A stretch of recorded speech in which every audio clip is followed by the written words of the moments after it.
还有我们待会 Q&A 要进行的方式，在画面上这边给您看到一个 QR code， 就是待会 Slido 线上提问的平台，您可以先扫描这个 QR code， 那待会在语坛人在分享的时候，如果您有任何问题，可以在 Slido 上面发问，之后主持人会依据您的问题请教现场的与会者。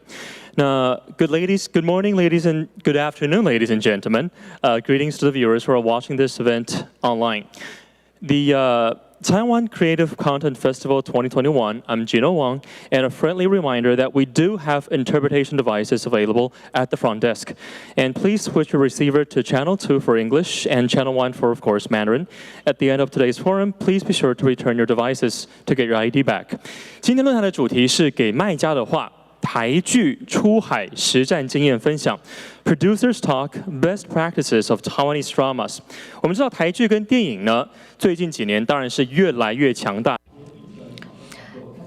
Taiwanese dramas and films have grown stronger in recent years in terms of genre and scale, with highly qualified producers competing in the market. Everyone seeks to outline their fortes, resonate with the audience, and pick the global market's interests. In the face of the powerful resources and wide reach of global platforms, producers must attract buyers, sway clients, and find their positioning in the content market, and capitalize on their past successes to set sail for a blue ocean. For the first half of the panel, the moderator will be Zoe Wang. Joining us at the panel will be Madeline Wu, Yiting Ma, Xinhui Lin, and Qifeng Chen. I will now turn the program over to the moderator, Zoe Wang, from the Taiwan Creative Content Agency. May I also remind you, dear moderators, panelists, we have set up partition boards to separate each and everyone on the panel, so please feel free to remove your facial masks if you wish to do so.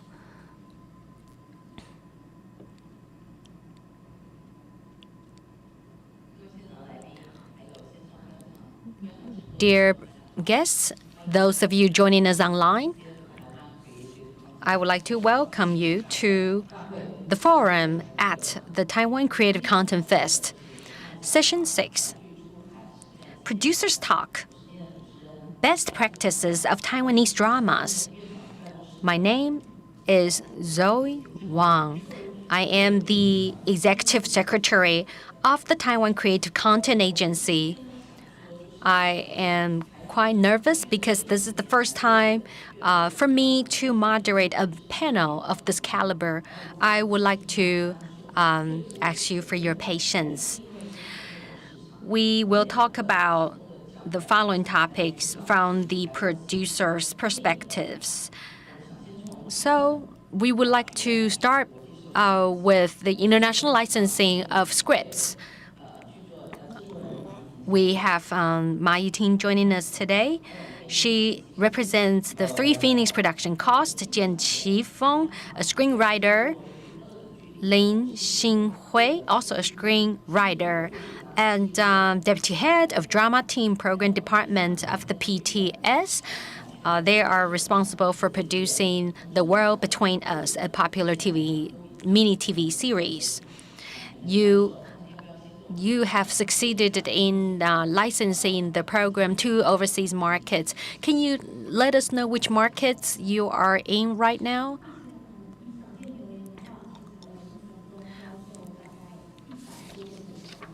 In terms of someday or one day, we have sold it to about 100 countries. In terms of IP licensing, Japan, Korea, as well as China, we have sold it to these markets. And we expect that next year we'll be able to close another deal, yet another deal with a Japanese buyer. The World Between Us, in terms of its script, we were able to sell it to Korea. In Taiwan, we have also sold the adaptation licensing in Taiwan. We have also licensed it to an overseas market for an immersive theater experience. Through HBO, we're also reaching out to more markets. Japan, it is also being shown in the Japanese market. Someday or one day, when it was first launched, its rating was very high.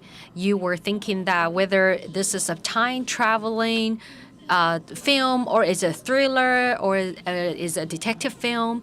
So people love it. And it has become a topical issue. And the Taiwanese drama, this Taiwanese drama has also entered the Chinese market. The previous producers you also mentioned that there's interested buyers from Japan, Korea, and other markets contacting you for IP licensing. So can you briefly talk about whether in the script development stage, did you already take into account the international audience or the international market?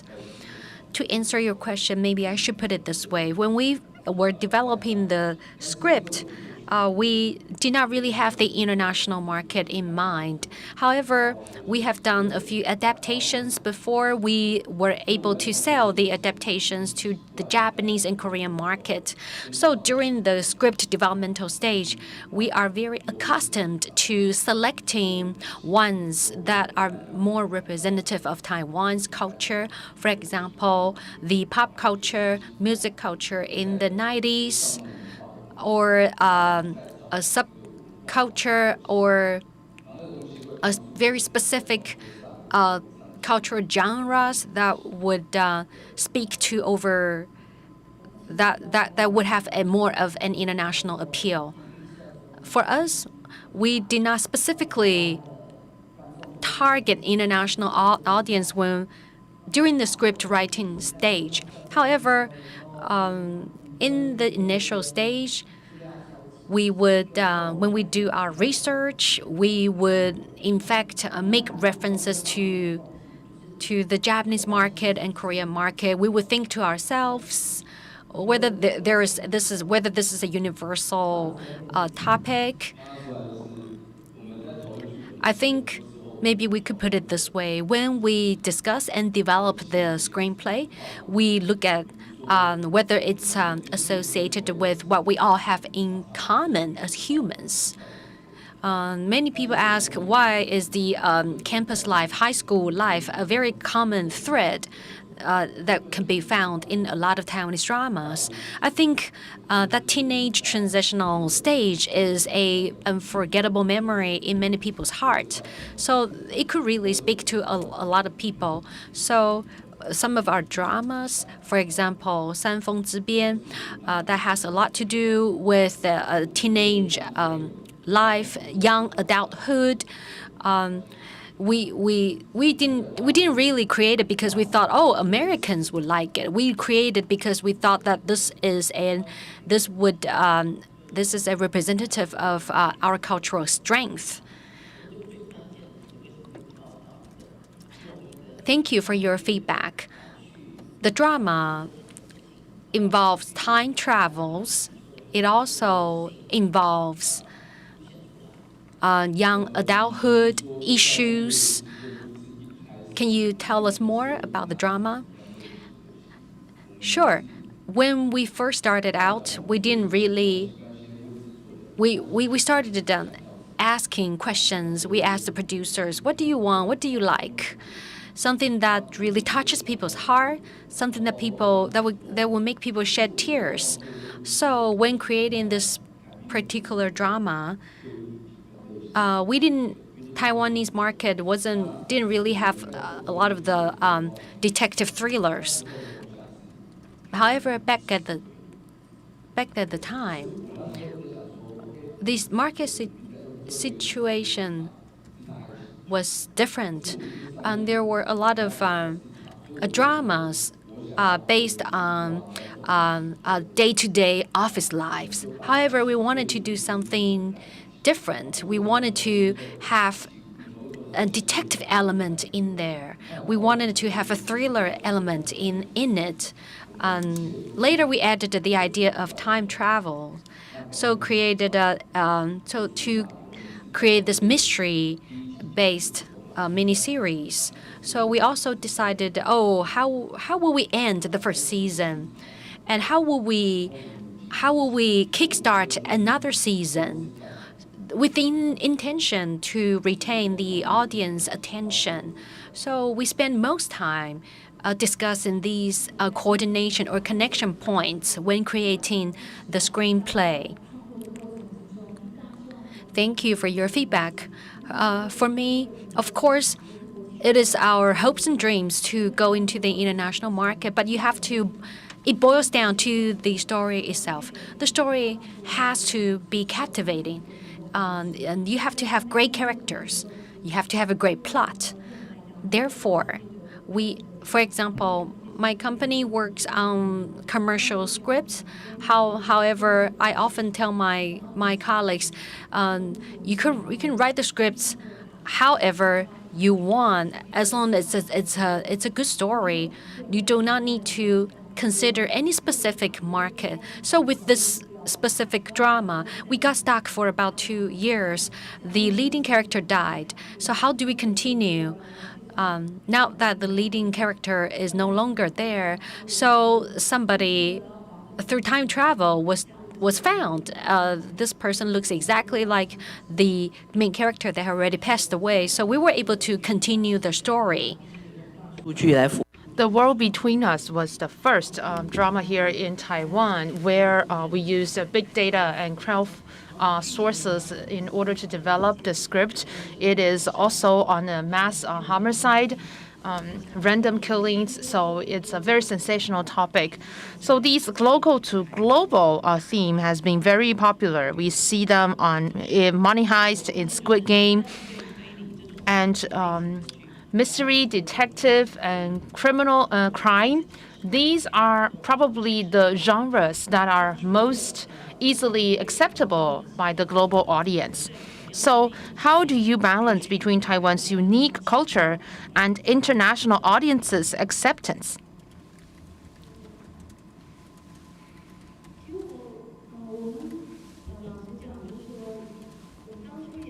To be honest, back then, we didn't really think about, what type of target audience we want to engage in, because in PTS, we respect creators and their creativity a lot. At that time, we realized that there's a shortage of screenwriters here in Taiwan. We wanted to work with screenwriters, and we talked to a lot of well-known screenwriters back then, and we asked them about what they want to write. And Li Shuyuan, she said that she wanted to write about a major explosive accident here in Taiwan. Why did she want to write about it? Because she wants to present a multitude of perspectives, and that is when you have a major accident or incident in the society, people have different perspectives, and there is no very finite boundaries between the good and the evil. So that's what she wanted to do. We did try to develop that script with that Baxian water park explosion accident here in Taiwan, but we decided that we had to abandon this project. She just couldn't work on it anymore. So we wanted to do something different. This writer, Li Shiyuan, did a lot of research, and it gradually led to, her study into corporate punishments and death sentence. And she read a lot about, information from different countries. And she did it not because she wanted to sell to international market, but because she wanted to understand different perspectives. She wants to establish as many perspectives as possible. And the victims, the online netizens, the media, the general public. So she wants to create all these different perspectives, but at the same time talk about the possible mediation and communication between these different perspectives. And I think she was very successful at the end of The World Between Us. And we were very lucky to also find that sense of universality in it. And that is, in many countries, when people look at these mass murder incidents, people talk about mediation, people talk about, healing. So Mr. Jian mentioned earlier that it seems like detective stories and mystery is a very rare genre in Taiwan. And it seems like in the process of developing your project, there was a 2-year pause, right? So how did you overcome that 2-year pause? Because originally the leading actor died in the first episode. How did you, find the way out? So I want to follow up on, Ms. Wu, and that is, scripts. It takes time to develop a script. The World Between Us, at that time, we also talked to the scriptwriter, and she talked about writing about the Bashan Water Park explosion accident. But she later on, about 1 year later, she said she wanted to do something different. And what we were trying to do at that time was a mystery plus romance. So you could see that no matter what topic you are working on, it takes time. It takes time to let things settle down, to inspire something surprising. But we also know that in the current market now, we don't have a lot of time because right now in Taiwan, a lot of productions has a team of 4 scriptwriters. They need to come up with a huge amount of script in a very short period of time. However, Xinghui and I both feel that we need a lot of time to do a lot of field work, to rewrite and rewrite, and it takes at least 6 months to 9 months to develop a pretty good script. A lot of production companies in Taiwan cannot live with that. They want to have everything done, including the production and post-production, within 6 months. So for the first 3 months, you have to write a little bit of something, and then you stop here, because if you write any more, I will need to pay you more. So sometimes we are running with a very tight schedule, but I do believe it takes time to have some some surprising chemistries coming out of these scripts. And writing scripts is about trial and error. A lot of the things that you're doing right now are errors, and you have to rewrite and rewrite and rewrite again. And I think a lot of production companies in Taiwan don't give screenwriters the opportunities to rewrite, to trial and error. If you make any mistakes, the production team will probably just replace you with another screenwriter. So for The World Between Us and Someday or One Day, both of these projects are driven by scripts. So these are very good examples here in Taiwan. It's very different from the workflow of most production companies here in Taiwan. Halfway through our screenwriting, the director joined our team. And something similar also happened in The World Between Us. So I think these are 2 very good examples of the success you can get when it's a script-driven project. So it seems like these 2 projects are very new models in Taiwan. However, if you look at South Korea, the United States, this is already a very established model, and that is most of the productions are script-driven, right? That I'm not sure. I don't know about the overseas models. So what I'm trying to say is that they are more mature in this type of script-driven model, right? But for Someday or One Day and The World Between Us, these are some of the earliest samples here in Taiwan where the productions are script-driven. And we also see that it is very successful and that they are both sold to many overseas territories. And part of the reasons of their success is that they are script-driven. I think when they are script-driven, it means that your IP is very complete, very comprehensive. You don't settle for anything because you were not pushed by the timeline, say, oh, I just have to come up with something within 6 months. But that also means that the production company needs to make a lot of advanced investment during the process, and there are risks in it. A lot of people are talking about the renaissance of Taiwanese drama, but I will put a question mark on it because from the perspective of screenwriters, I don't think there's any renaissance because we don't see an increased amount of time for us to come up with quality scripts. So I think, and also you could see that we haven't seen any rise in the fees paid to the screenwriters. But I think compared to that, a more serious concern here is the time. And sometimes we need time for the screenwriters, producers, and the directors to communicate with each other to create sparks, creative sparks that we can introduce into scripts. And you need time and room for trial and error. So let's now make the advertisement here.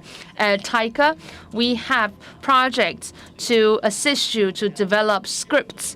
So if you are interested in developing new scripts, please contact Taika, Joyce. That's your counterpart at Taika you need to contact. We are not saying that any script-driven project will be successful. I think trial and error is very important too. For The World Between Us, when we were developing The World Between Us, there were 2 other projects that were developed during the same time. Every project would have a different, conclusion, and after so many years, we were only able to produce The World Between Us. The other 2 projects that were developed simultaneously, we haven't seen results.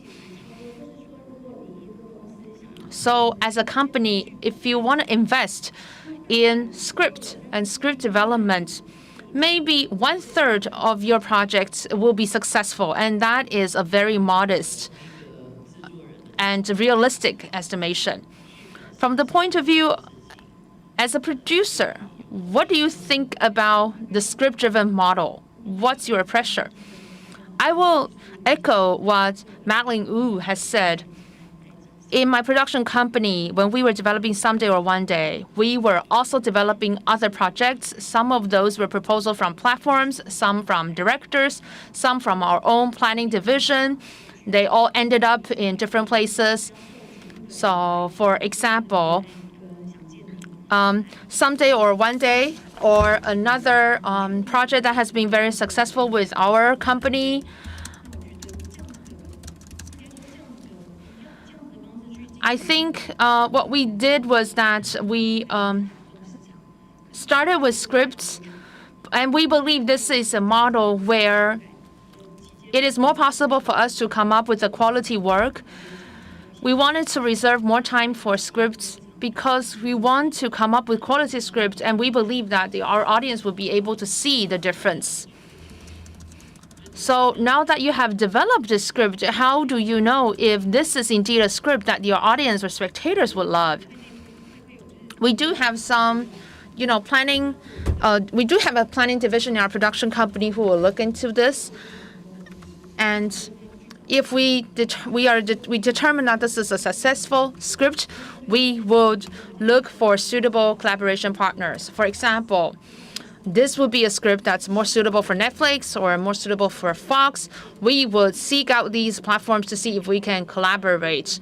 So it's very rare that it's a platform where they would put up a proposal. I don't like this proposal, but I want to, try to cater to them, so we work together. Most of the time, I think this wouldn't be successful. That's my experience. So I think what we like is to have the script first and then find a suitable platform to collaborate. So you said that you were developing 3 projects simultaneously when you were developing The World Between Us, and you only saw a result with The World Between Us. What about the other 2? What was missing? Why is it that those 2 were not able to be developed?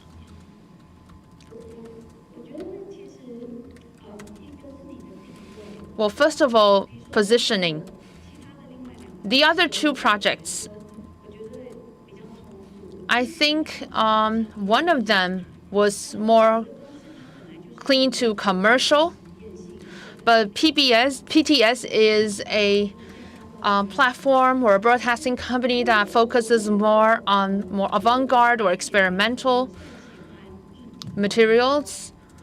And I also like, for example, drama where you not only have idols or romance, but also some, very important social issues. So, for example, in South Korea, you see a lot of dramas that have romance, but at the same time talking about serious social issues such as media. And I believe The World Between Us has that kind of characteristic. A lot of people would say in PTS, your scripts are issue-driven. But Li Shiyuan, the screenwriter of The World Between Us, she is really an excellent writer. She is very good at incorporating and consolidating social issues in attractive and appealing storylines. So at the script stage, it's already a very successful one, The World Between Us. It moved me to tears. The other two projects that didn't come to an end, one of them was more commercial. The other one is too ambitious. It involves politics.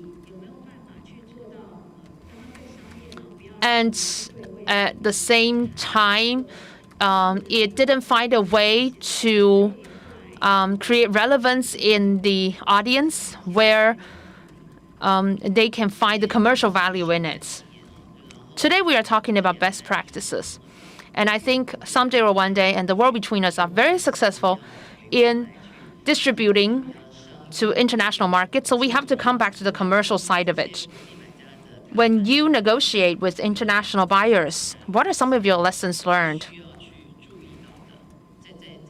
What are some of the things that people need to pay attention to when distributing internationally? When we sold the license of Someday or One Day, we didn't have such a deep understanding of international markets, whether it's in China or in Korea. We have been receiving responses. Offers were made to us in terms of adaptation or just showing it in those territories. In the beginning, the prices were very low. The offers weren't that great because Taiwanese dramas have not been so competitive. We have also been talking about the renaissance of Taiwanese dramas. However, without the government's funding, a lot of the producers are struggling here in Taiwan. So we were being made offers by these overseas buyers, and I would offer them a counter offer. Usually in IP, in terms of IP licensing, you don't really dare to ask for profit sharing, but I asked them for profit sharing. And normally, in the past, whether you're selling to Korea or Japan, they don't really say where the story is from. So I asked them that in the beginning of the show, you would have to say that it's the Three Phoenix, a company that made this film. The credits would have to be given to us. So I made these requests for the shows to be released in those territories. So when you have enough leverages, you feel more confident about making such requirements, and which is what I did. I think maybe we could divide it into the IP sales of the script itself and the show itself.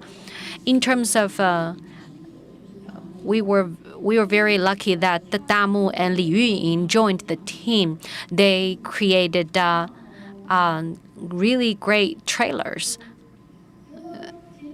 to give people a sneak preview. They really understand the international markets. Therefore, when they created the film samples, they were very, very meticulous. They took it very seriously. They were extremely professional. They are even very particular about the timing at which the samples can be shown to potential buyers.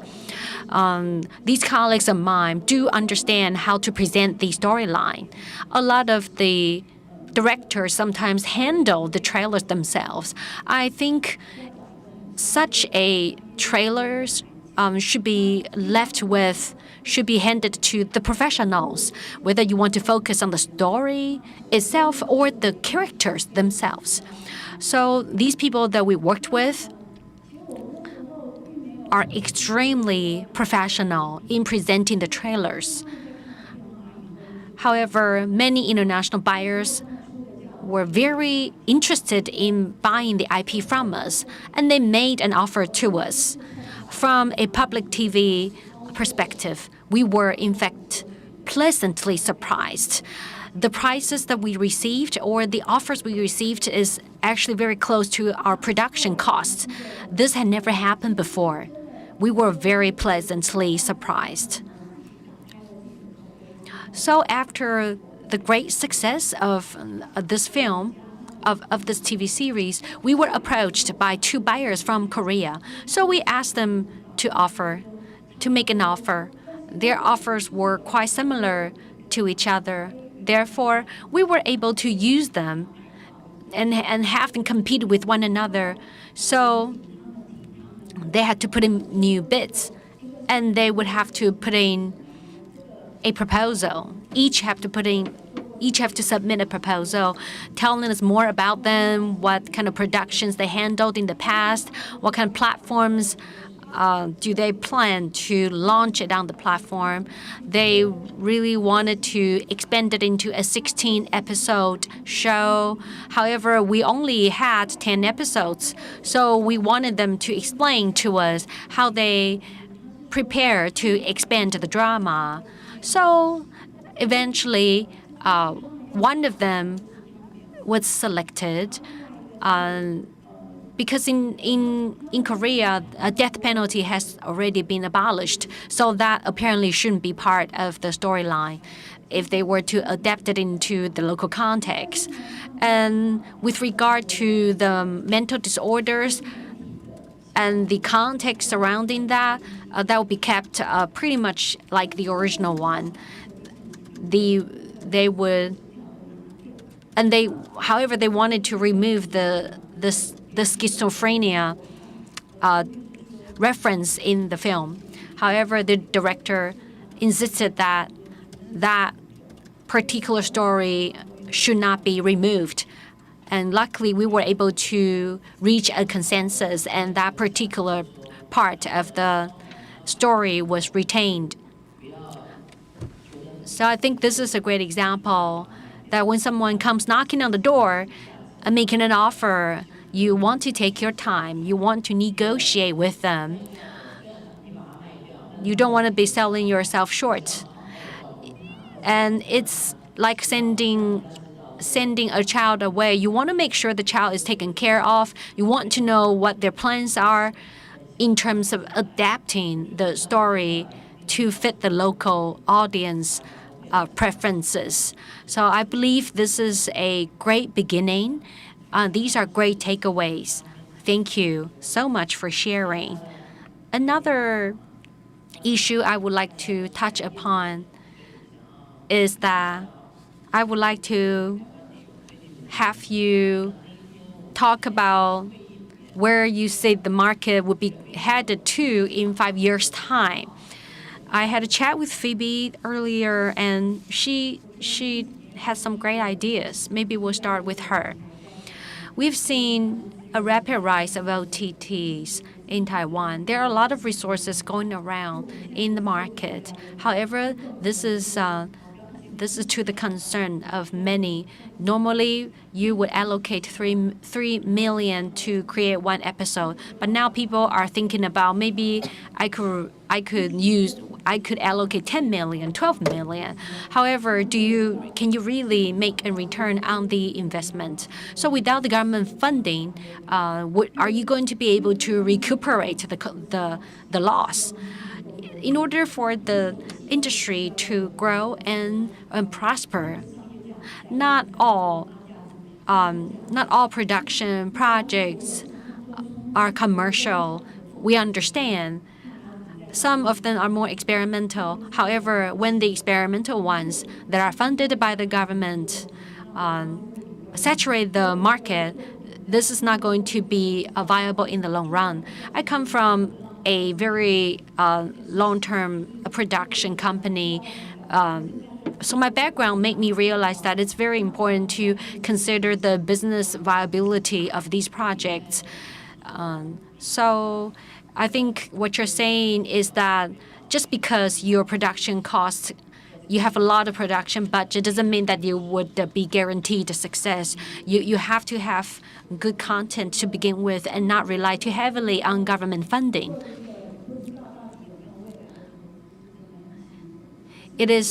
It can be daunting to invest in something for which you wouldn't know whether there's going to be enough return on investment.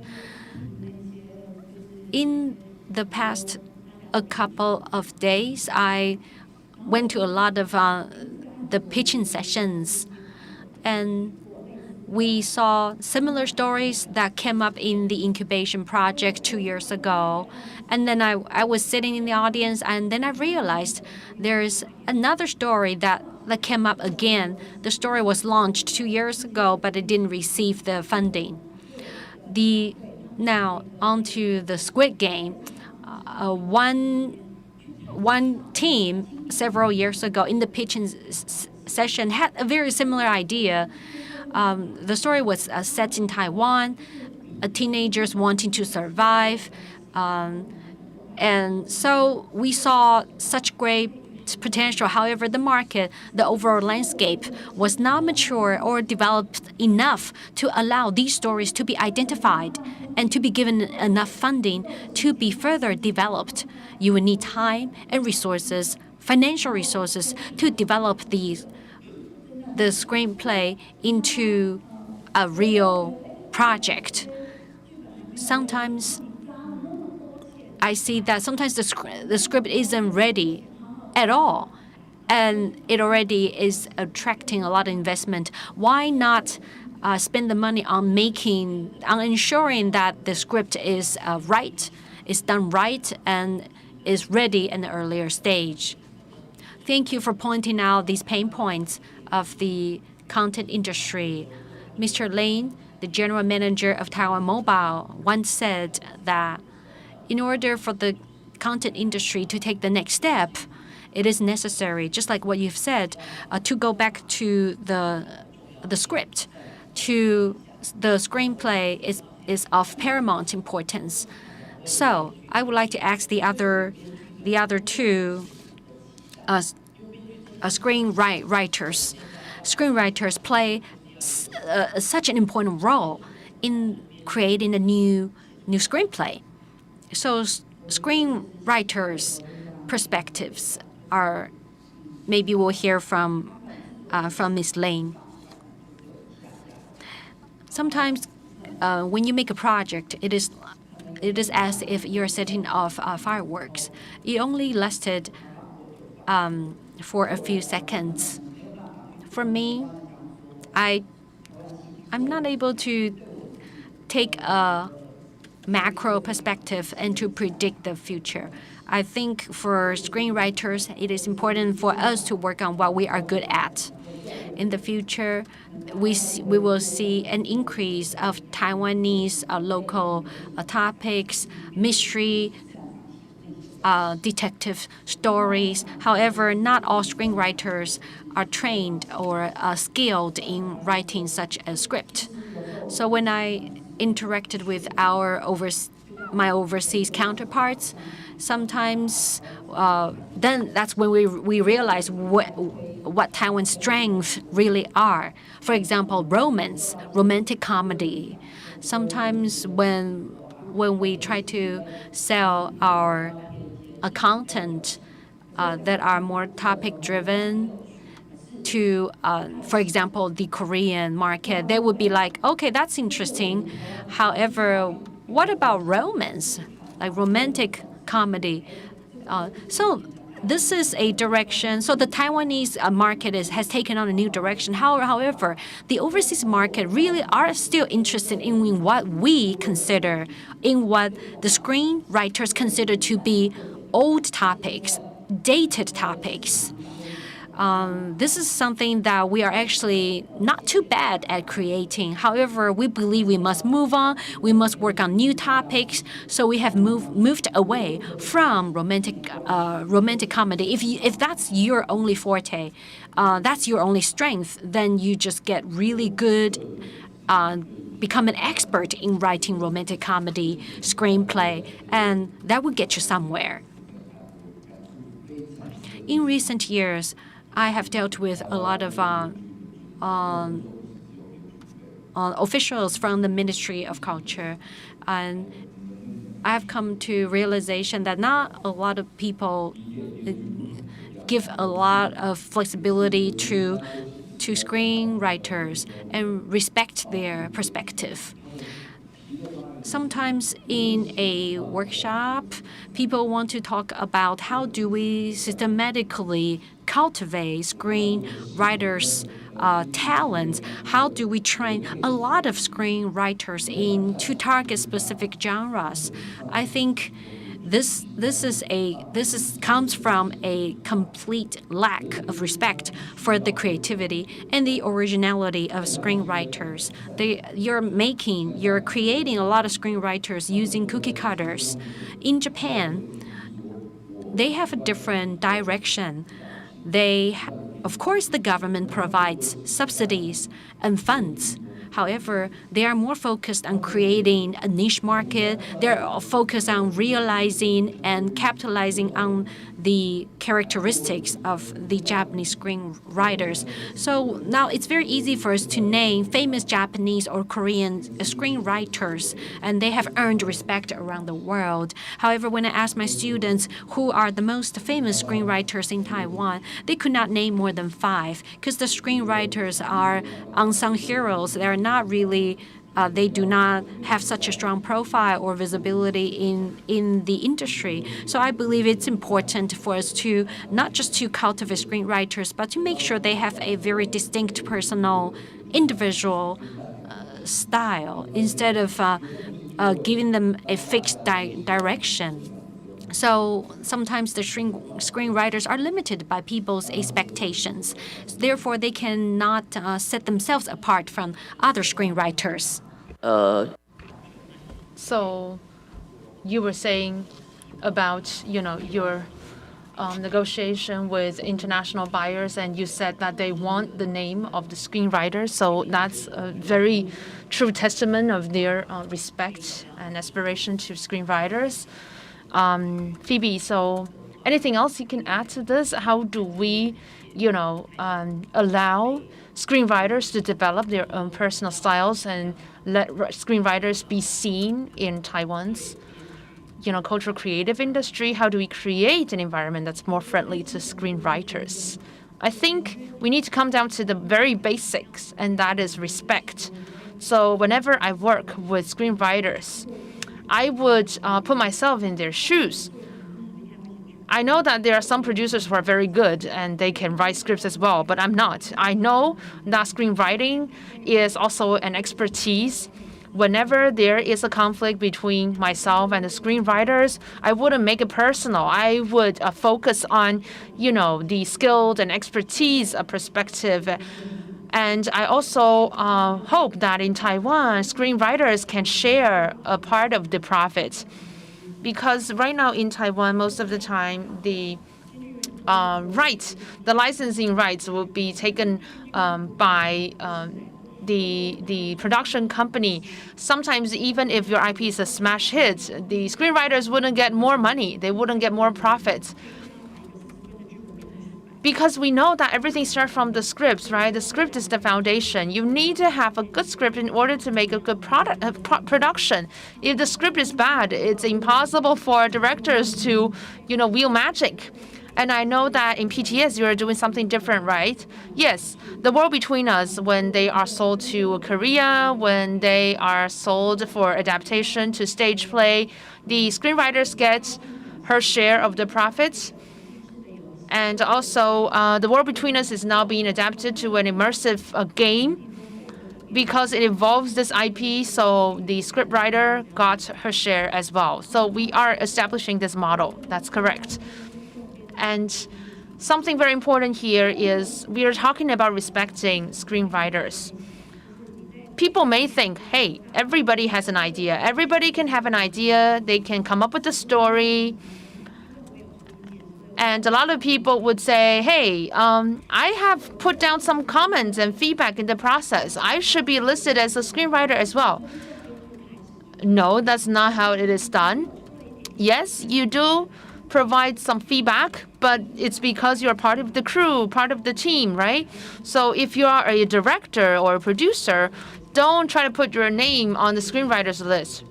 I know that this happens a lot in the music industry. If someone puts down like 2 lines of lyrics, they want to become one of the lyricists. And I know this is definitely not respecting the creator, the creative artists. I think we keep coming back to the same thing, and that is OTT platforms also thinking about all these issues. I remember that I heard from the previous session, Daphne saying that, why is it that the music that is being used in a video content, the creator of that music gets a share of the profit, but the screenwriter doesn't get it when it's put on the platform. So I think, yes, we have to think about how to create an environment that's more friendly to screenwriters. I think what we are trying to say is to create an environment where more people will find becoming a screenwriter is attractive. It's something that's respectable. If people feel that they can be respected as a screenwriter, they will be willing to join this line of business. Right now, when people talk about screenwriters, people think of people who are poor. They cannot sustain themselves by writing. Of course, if you have this kind of image, you wouldn't be able to attract talents into this field, right? Thank you very much, Phoebe and Xin Hui and Qi Feng, and also Madeline Wu. Thank you very much for sharing with us your experiences.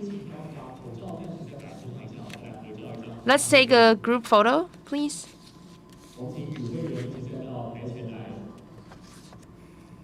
So please stand in the front and let's take a group photo together. After taking the photo, we will have a second round for this section. That's in 1 minute. We will also have more discussions coming up in just 1 minute. So stay tuned.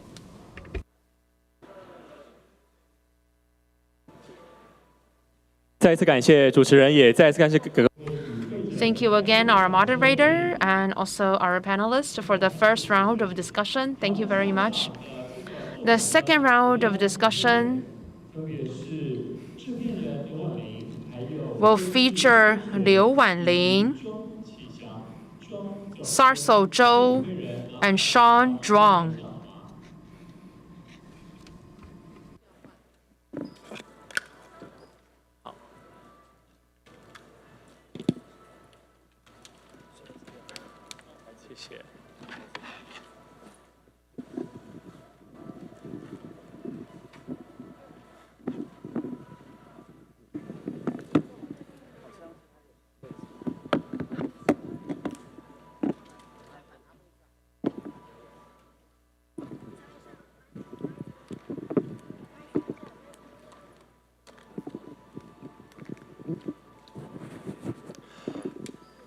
好，我们的主持人真的是辛苦了。上一场座谈刚结束，还没有。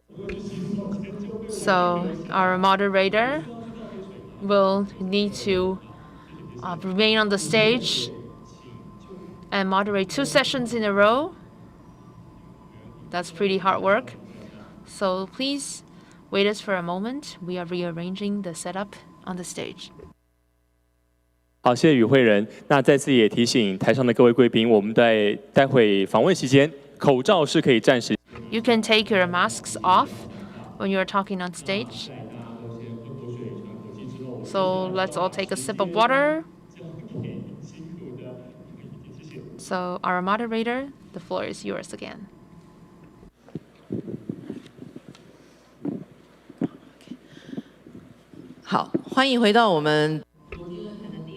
Thank you for coming back to the second round of our session 6, Producers Talk, Best Practices of Taiwan Dramas. We have 3 producers on stage with us. They are going to share with us some of their experiences of distributing Taiwanese drama to international OTT platforms. The first one is Jacqueline Leo, the producer of Little Big Women. This feature has created box office records here in Taiwan. It was launched in Netflix. You are now also producing some other works that is based on adaptation of a famous influencer here in Taiwan. We have the next producer who has produced On Children in cooperation with Netflix. And you are recently producing Mom, Don't Do That. You are working with a Korean team here, and you have also sold the international distribution rights. The third one is Sean Zhuang. He has participated in the production and distribution of many Taiwanese works internationally. He has participated in the production of The Bridge Curse and some other works, and these works have been very successful on OTT platforms and in the box office.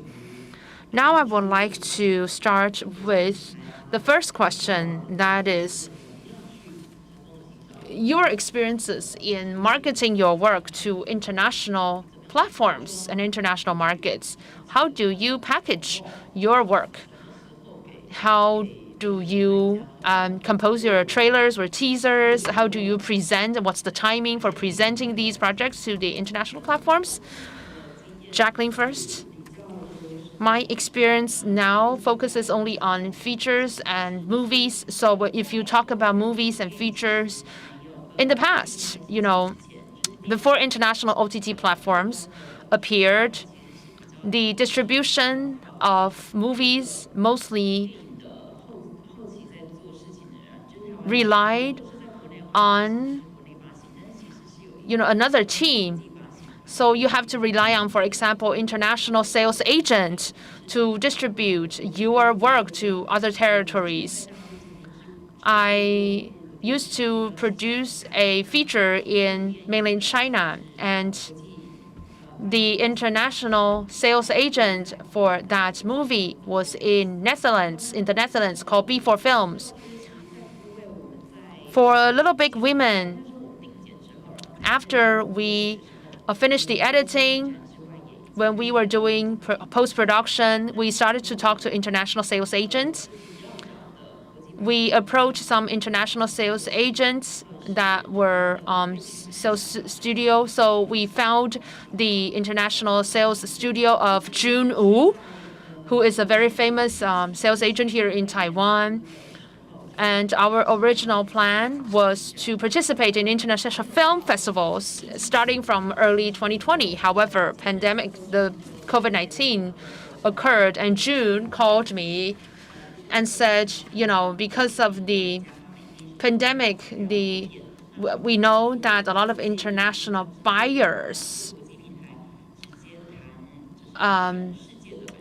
would need to make different decisions. And she asked me if I can agree to let her start negotiation with Netflix immediately. Because at that time, for OTT platforms, Netflix was the only one who was willing to buy international distribution rights. So the reason why we were able to sell our international rights to Netflix was because I think Little Big Women is a story that's very universal. It's a story about a family. People around the world can relate to it. So that was why before we hit the theater, before we screen it in the theater, we were able to strike a deal with Netflix. And that was a very important good news for investors as well. We are now working on another project with my company, and we really don't know how to make sure that dramas get to be done here in Taiwan, and during the process of producing this work, they tell me that you are very courageous, because you haven't found the investment before you start making this drama.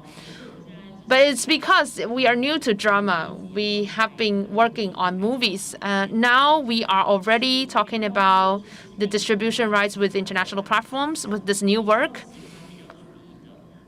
I think I agree with what has been said by the team of Someday or One Day, and that is you have to come back to the story. Don't think about what these platforms want or like. Think about how to tell a story that you yourself will like and want to tell. Don't do it for other people's sake. So what we are doing is that we have done something that we love. The new drama we are working on, this is a drama that we really love. And our task right now is to find a home, a platform that's suitable for this work so that it can be made available to the audience. Mom, don't do that. We started this project in 2019. And the setup at that time was that during financing, during the financing stage, we would start the marketing. And I think in this process, we've always believed that this can be very international because this is about a 60-year-old woman who's meeting new people, new dates on the internet, and she is learning English, a whole new language for her, and eventually marries someone who is in Australia. So this is about love and the courage to pursue love. So I think when we decided to start this project, it didn't take us any time to make this decision. And in terms of distribution and sales, we were early to decide that we want it to be launched on platforms. So we invited Jacqueline to be our producer. We invited Billy, a very well-known celebrity here in Taiwan, to play the leading actress. We've been releasing news from time to time because we want to create the visibility, create people's expectation to the cast. So at the end of March, we had a major press release, and we have been searching for investors from Japan, from CJ, from South Korea. So these are really non-traditional investors in drama, and they are very international in nature. So I know that I'm a very small production company. CJ Entertainment will be able to bring me more channels, distribution channels in Asia. So we've been looking for ways to make our project international. So when we launched our trailer, we worked on it for a long time. We had several iterations, 3, 4 different versions.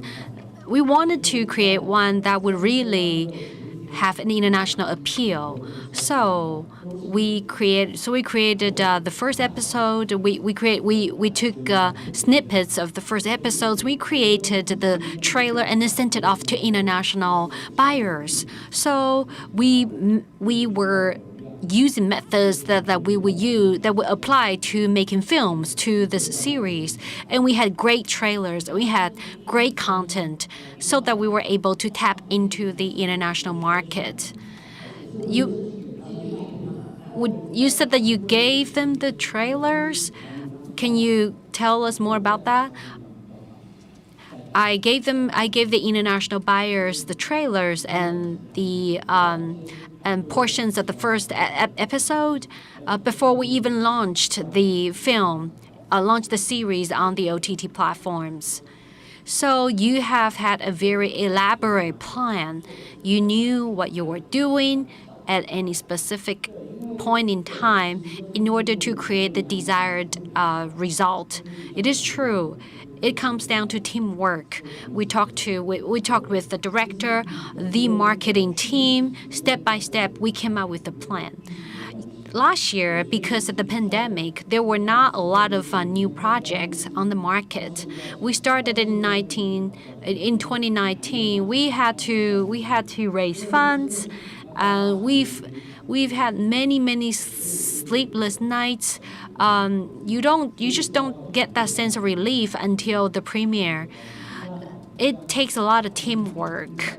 Many people said that, oh, you've sold your licensing right to Netflix. You're all set now.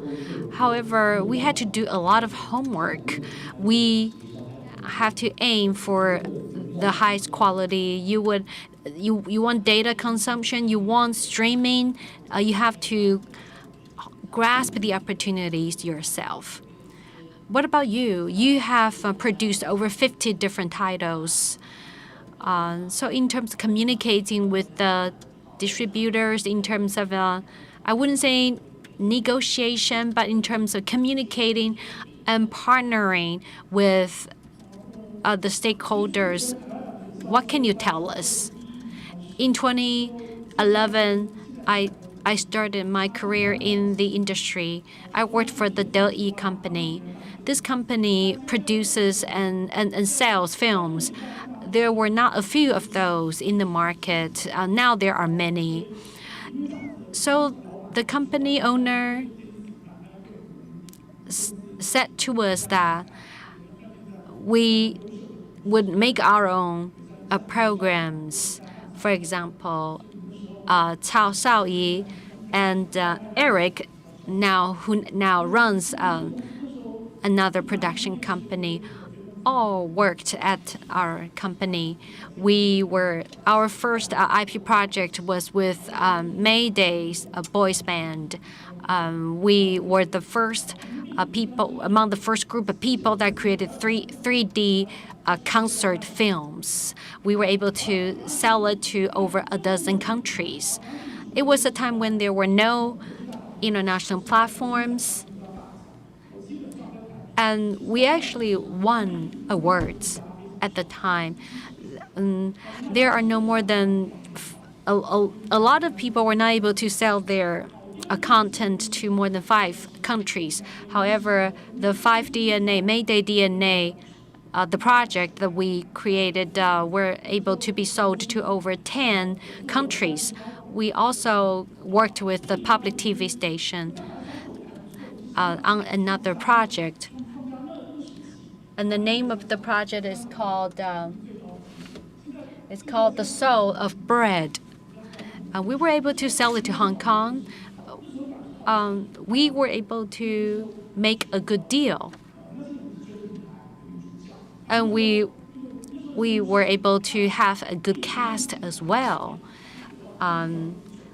We were able to hire Michelle Chen, a famous Taiwanese actress, and the director and the producers Shen Jie and Guo Lun had a lot of confidence in this work.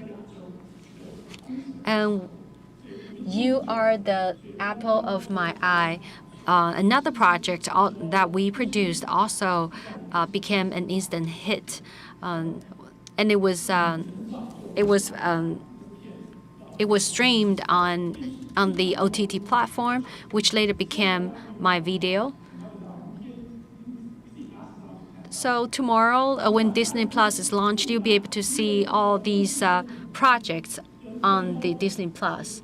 So The Soul of Bread was also quite successful. And Weishi Network invested in The Soul of Bread before it was even made. It is the Star Chinese Movies, Weishi. And now you can find The Soul of Bread also on Disney Plus, which will be launched tomorrow. And The Bridge Curse, Our Lady's Project, as Wan Ling was saying that was created with the international market in mind. And we, the producers, were discussing whether we will sell the bridge curse ourselves or should we hand it over to other important large companies. So the Endeavor Content contacted us and expressed their strong interest in marketing and selling the bridge curse on our behalf. So we decided to go for that route. We were very lucky. Just when we were finishing up the film, we were able to pre-sell the licensing rights. Normally, people don't really make an investment decision until they see the final product. However, we were able to create some teasers. And it was a time when we were getting ready to join some international film expos. So we decided that we have to have a better teasers. So originally, the director was going to create a teaser himself. However, we brought in people who are more professional in creating these trailers. So in 2019 at AFM, we were able to sell our licensing rights to a lot of Southeast Asian countries. So we were able to pre-sell, and quite successfully. And before the premiere of The Bridge Curse, Netflix approached us. We told Netflix that we're sorry, but we already sold licensing rights to many different districts. What Netflix prefers is that they want to have the licensing rights in all territories. When you have already sold the rights, or there's only the contract right or partial rights left for Netflix to purchase, Netflix is not so interested anymore because they feel like there are pieces of the puzzle missing. There are markets to which we had already sold the licensing rights to. So we told them the honest truth. For example, we've already sold it to the Hong Kong market, and so therefore in Hong Kong, Netflix cannot show it because it's already been bought by the other buyer. So sometimes we have to buy the license back. We have to pay more money to buy it back. And in some countries, the Bridge Curse is able to be shown in local theaters. However, not in other channels because we have purchased back the licensing rights so that we can sell it to Netflix as a complete package. So what I'm trying to say is that the sales of licensing rights is a very specific expertise that should be handled by professionals. So the lessons learned are, number one, you will need an expert in creating trailers. Many people are saying that don't get the director to do it. Hire someone who really knows what he or she is doing. Number two, when Netflix approaches you, the deals are negotiable. At the end of the day, they may want licensing rights in all territories. However, when you have sold your licensing rights to certain territories, you could still negotiate with them and get a good deal. Tomorrow, Disney Plus will be launched in Taiwan. This platform is now making inroads into the local Taiwanese market. In numerous meetings, I also heard rumors of many other overseas platforms entering or planning to enter the Taiwanese market. How will that impact the international sales of licensing rights? Would that give us more bargaining power? Would that give us more leverage, if you will?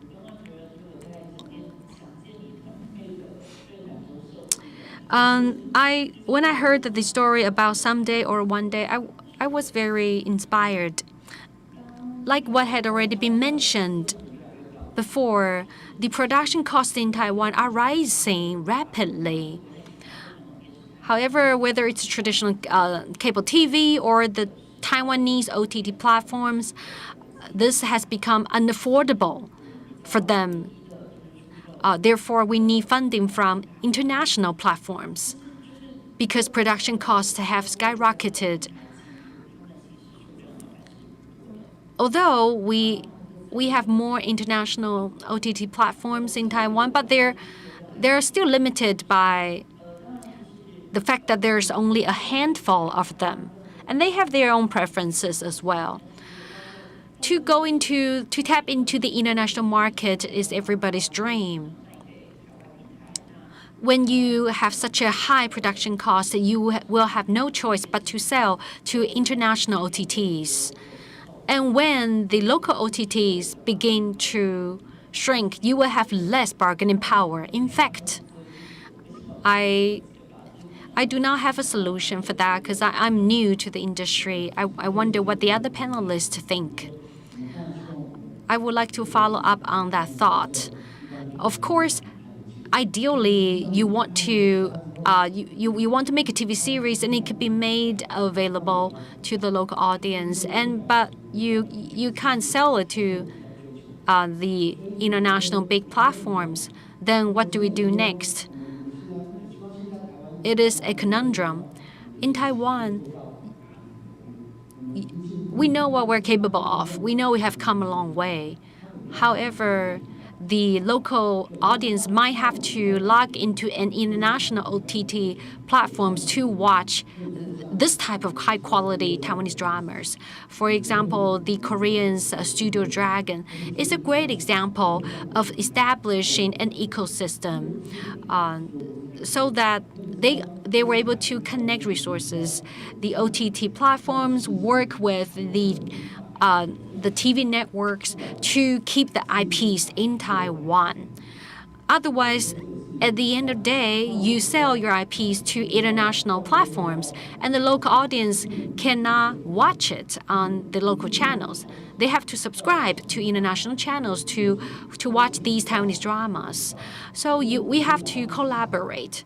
The Chinese-speaking regions, markets have great potential.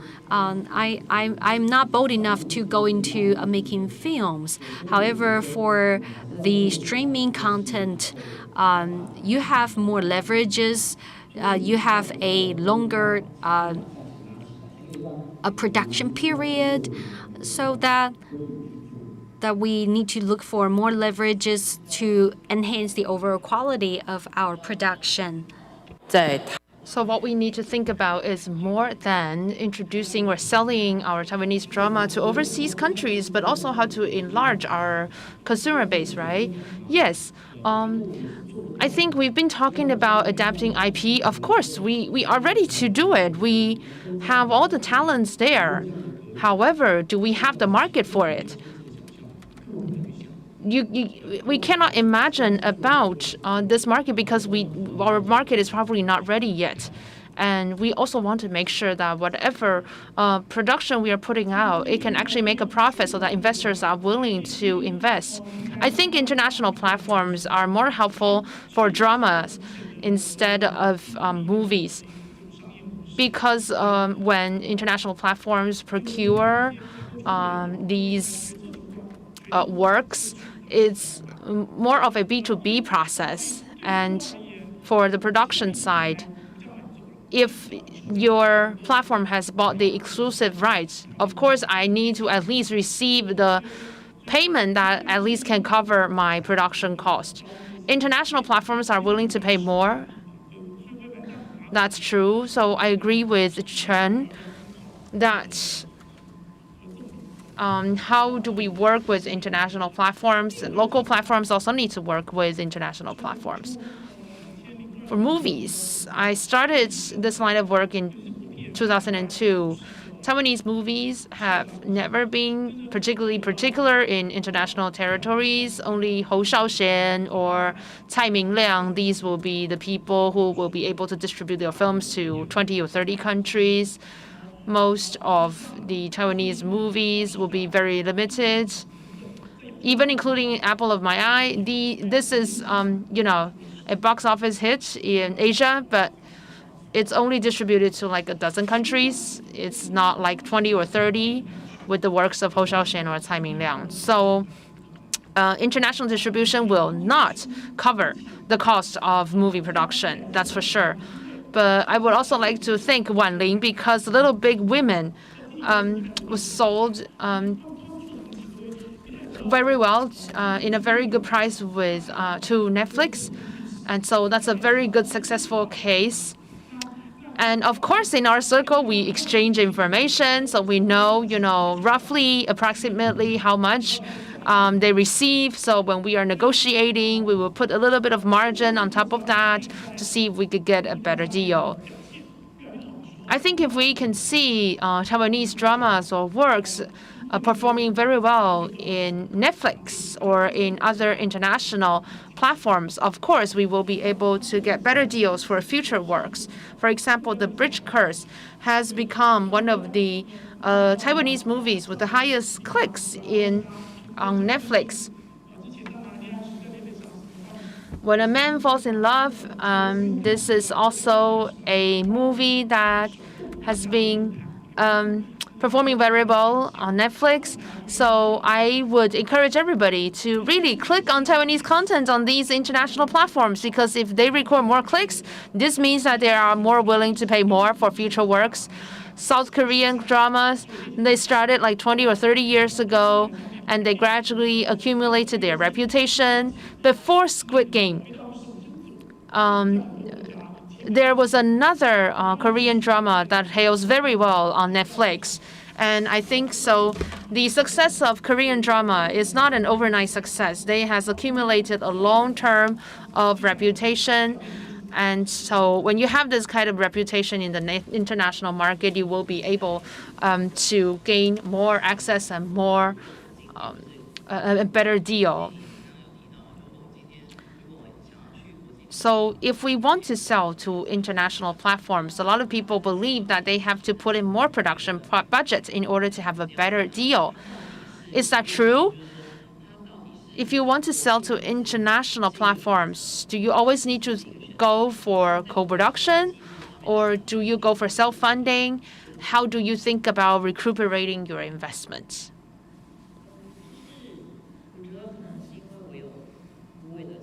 Because I have the success of Little Big Women, and also we are now trying to sell our new drama.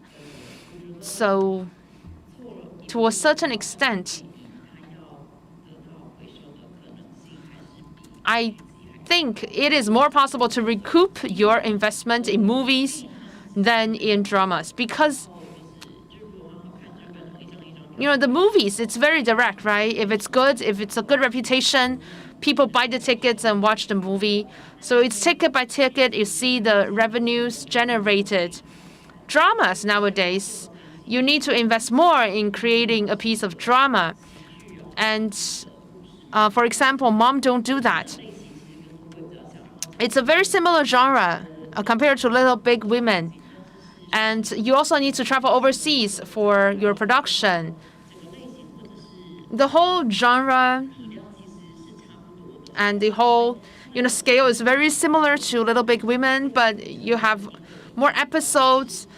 It's longer in story, so of course it's higher in cost. And you could see that the production team for drama and movies are very similar now. So dramas would have a much higher budget than that of movies. So after completing Little Big Women, our company wanted to challenge the production of drama. We've been thinking about new drama project because of our experience with He Bai Rui, this new drama. We realized that actually it's easier to profit from movies. Drama production is a good learning process. I know now that it involves longer production cycles, and also the amount of the story you need to cover is a lot more. And this means that for producers, directors, and screenwriters, it's a very daunting task and challenge. Movies, I think it is something more manageable. I don't know. I don't know if you agree with me. Maybe Sarso Zhou? So I have been working as a line producer for a very long time. for many Taiwanese movies. And I could see a lot of production companies, really losing a lot of money. We have great cast, we have great production, but it's just not reflected in the box office because a lot of things can go wrong. And sometimes it's because it's too political, sometimes it's because of the pandemic or marketing failures. You just don't get the box office return. So I don't want to do movies anymore because I have seen so many failures of commercial movies in the box office. And for drama, I think it's safer for me because I can first determine the value of an IP before I start production. And drama's recuperation of investment, yes, it takes longer time. However, I do believe that there is a good chance to recoup your investment because a drama can be further adapted to features or some other formats. So I think it's still a way to recoup. Of course, I can start producing movies again, but I need to see the potential in the project. So other than launching your drama to international platforms, you can also develop some other, IP adaptations, right? Yes, movies are movies too, but of course, I want to see that further adaptation that can create more revenues. What about Sean? Our company works both in movies and TV drama. We are now working with another company working on a movie, and we have approached the international sales agent for pre-sales. Yes. And when we work on drama, we do realize that it's a longer life cycle and production cycle. But I think it's faster to recoup in terms of licensing income because for drama, once someone buys the right of distribution, you get the income. Movies, you have to wait until you screen it in the theater and then you see the box office.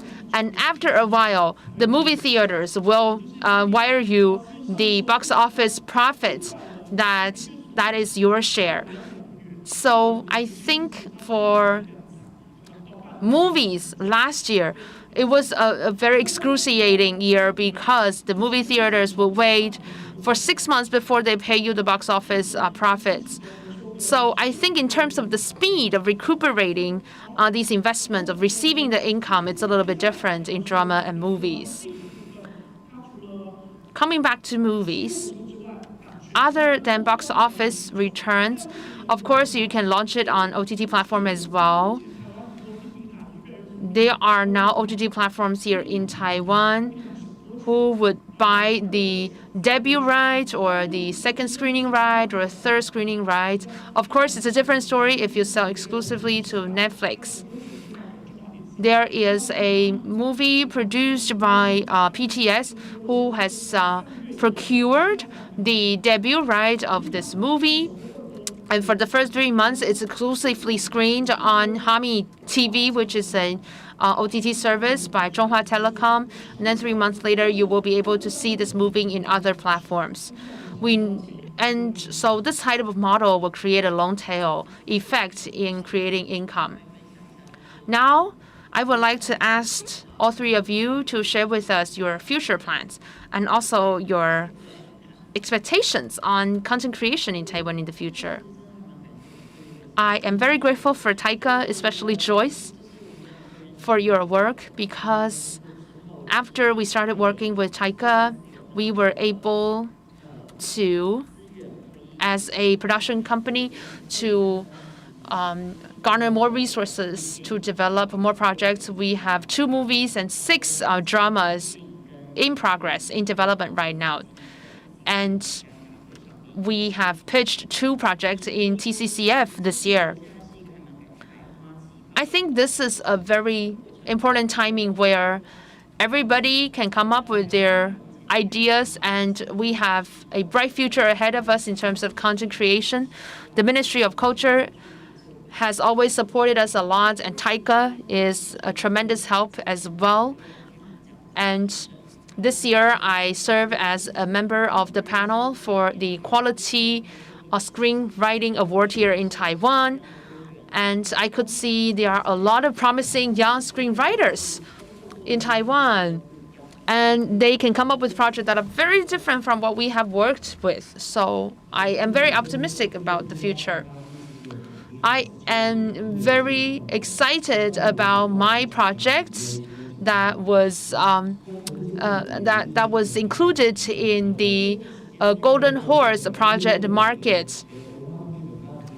And so with this project, I was able to receive some grants and fundings. And in September and October next year, we will start the shooting. In the process, I will help other production team. So originally, I have 2 productions this year. One is called Plastic Flower. It's about a young woman, age 14, falling in love with a former inmate. And Guige from Aro Production wants to work with me for another production. So I already have 3 projects on my hand right now. And then I already have plans for production next year. I would like to thank Joyce from Taika because I have 4 drama that are in development and also receiving a lot of help from Taika. The funding from Taika is very helpful because we can accelerate the development process during the screenwriting stage. Thank you. Qi-xiang. So, of course, I need to thank Taika. Everybody's thanking Taika. So, yes, Taika is providing grants and fundings for script development. This is very important for production companies and screenwriters. We are now inviting, I know that Taika continues to invite new projects. The next movie that we are going to launch is called Trick or Treat. Another one is about a romance.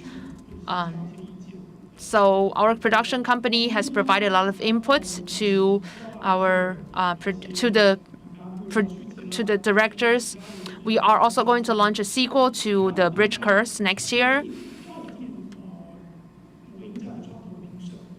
I also worked in a project market of a film festival in Taiwan this year, and I can see that there are more genres that are being proposed right now. Because in the past, people see that the Taiwanese crews are more apt at, for example, love stories, romance stories. But right now, we can see a huge variety of different genres. So I am very optimistic. Thank you very much for your input. We also look forward to more Taiwanese content being sold and launched in international channels and platforms. Thank you all again. Thank you, all of our panelists and our moderator. Please move towards the center. Let's take a group photo.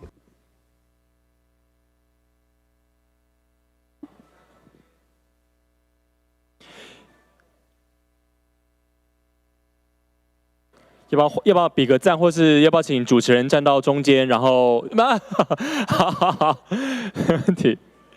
好，我们比个赞。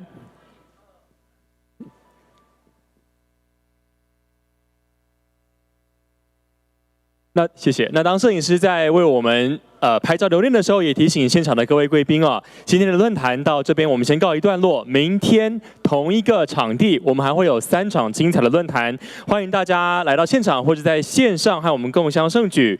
详细的资讯当然可以参考2021 TCCF 的创意内容大会官网。我们明天见。